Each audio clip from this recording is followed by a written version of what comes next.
Martha and I came in, we presented our book, How to Survive the Crisis and Profit in the Process. At the time, the Dow was on its way to hitting 14,000. There was, except from a very, very small group of observers, we were headed towards a continuation of a spectacular run of a bull market, historic bull market. Even a bear such as Stephen Roach at Morgan Stanley had thrown in the towel in January, turned to Martha and said, oh, he can't even take it. I mean, his friends have too many private planes. And he said, I guess we're just, I don't know how this is going to resolve itself. Stephen had been warning for years about a resolution which he called the end game. 3 days before we delivered the paper, on February 26th, the Dow dropped over 500 points, recovering back to lose 419. The largest drop in a very long period of time. The night before it dropped, I had read a paper by somebody I had run across years before who had called the top of the Japanese market in 1990. Martin Armstrong. And in his paper, I had never understood how he had done it, but he had been sort of famous for having done so. He then disappeared off the map in 1999 when he was arrested by the U.S. federal authorities and held in prison for 7 years of contempt charges. Nobody had ever been held in prison that long. And on that night, before the market dropped, I had run across his paper, published in 1999, where he showed his methodology. And it was just the strangest methodology, I mean, that anybody ever come up with. It's sort of like a ruler and a marker over a couple centuries, and wow, and seeing that it correlated and going forward, and he hit that date on 1999, December 31st, and blew everybody away. The Japanese Nikkei dropped from, what, 38,000 down to 8,300. Okay? Took 13 years to do it. He called it the day. On that night, I read his paper, and he called a drop for the very next day. I was shocked. And the next day it happened. And 3 days later, we presented our paper before the PDN. The reception of the paper was sort of shocked, too. I mean, I got up and said, we're going to have a depression. It's going to hell in a handbasket and, you know, open up that lid of the toilet. And people, I'm sure, didn't know what to do about it. I began writing papers. And in May, I posted a paper on the internet called Subprime America Infects Asia and Europe. And said by the summer, what we had done in the subprime market was going to affect credit markets and affect this country.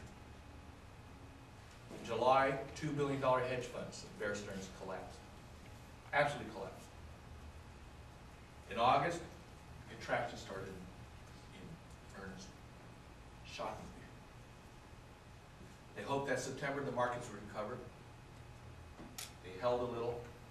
By October, they started falling again.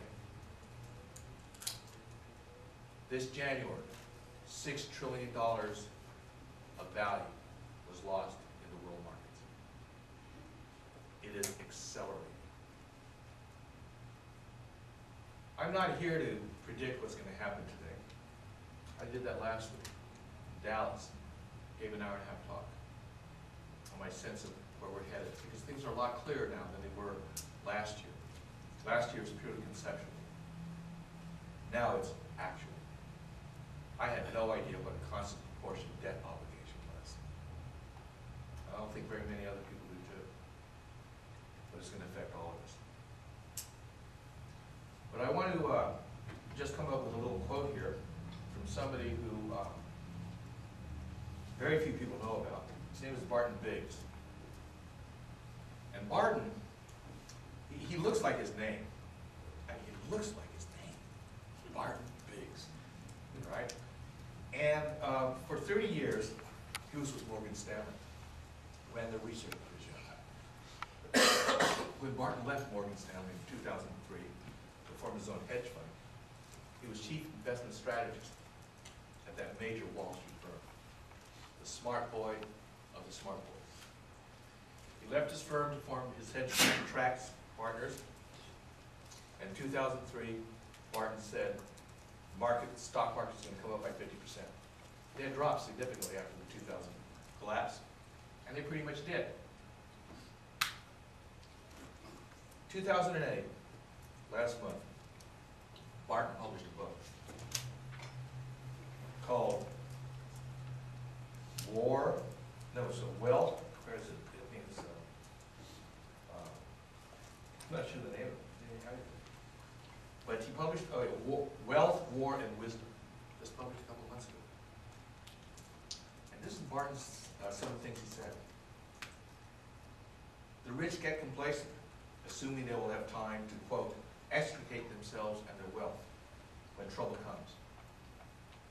He then goes on to say, the rich are mistaken. Events move much faster than anyone expects. And the barbarians are on top of you before you can escape.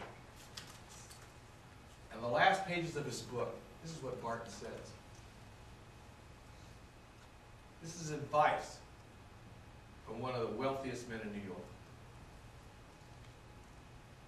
Insure yourself against these by buying a remote farm or ranch and stock it with seed, fertilizer, canned food, wine, medicine, clothes.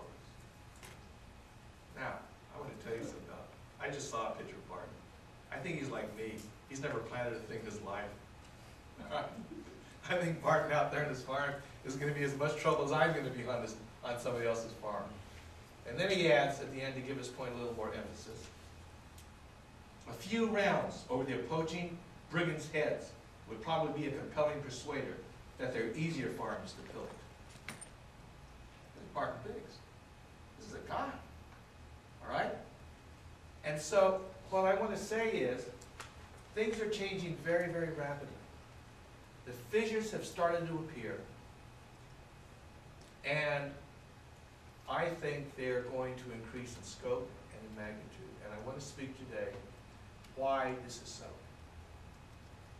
And before I do, I'd like to speak of relate to three other predictions about these times.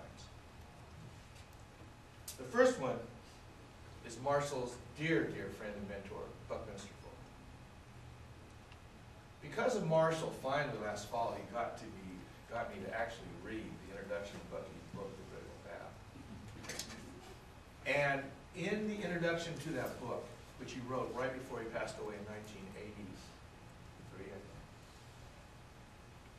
he said in his introduction, mankind is on the verge of an unprecedented crisis.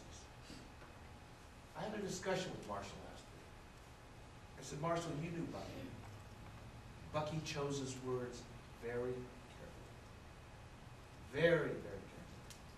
And he chose his words not based on the effect that they would have. Bucky chose his words based on the truth that they carried to him. And I reminded Marshall, we're having a discussion about the subject we're talking about today, that he used the words unprecedented. I said, Marshall, human history has been through wars, famines, plagues, stability. We've survived despotism. I don't know if we're going to survive democracy, but we have been through a lot. And Bucky used the words unprecedented. He then went on to say, in fact, he titled his introduction to his book, The Critical Path, the last book he published, I believe. And he called it The Collapse of the World's Power Structures. The Collapse of the World's Power Structures. Did this in 1980. 3 years later, the Soviet Union collapsed.